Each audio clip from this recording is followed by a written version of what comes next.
While fourth quarter earnings season is wrapping up, strong results are making analysts even more bullish on future profits. Markets reporter Sheila Dharmarajan takes a look, though, at what might be wishful thinking. Sheila. Well, Deirdre, it's been a strong earnings season, and analysts are raising estimates. In fact, consumer discretionary tech leading the way in some of those 2010 estimate revisions, and they are getting big boosts to their estimates. When you look at the S&P overall, also big boost to the estimates there. In fact, for 2010, S&P estimates are $78 a share. Now, that's up from $75 a share just a few months ago. In 2011, we're at $94 a share right now. Deirdre, I want to point out that this represents 2 years of 20+% growth, and that's actually never happened before in the history of the S&P index.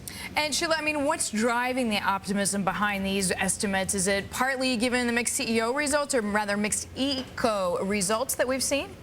You know, part of the story has to do with sales recovery. People are feeling more bullish that the top line growth is going to come back. But a big part of the story has to do with margin expansion. In fact, when you look at 2011 margin estimates for the S&P, they are at peak levels, over 2007 peak levels. So big margin expansion there. And the thought is there that, look, companies are incredibly mean and lean now. They've had lots of quarters of cost cutting. So any recovery in sales is going to drop directly to the bottom line. But Deirdre, I do want to point out that Sanford Bernstein is one shop that is a little wary of this margin expansion. They think that some of this margin expansion is excessively optimistic, to use their words. And they actually have a couple of names they point out which they think aren't ahead of themselves. So keep an eye on Amgen, the biotech leader, Kohl's, which is a mid-price department store, and Comcast, for names that haven't necessarily gotten ahead of themselves when it comes to that margin expansion. So potentially some upside in those stocks there, Eric. All right, Sheila, thank you very much.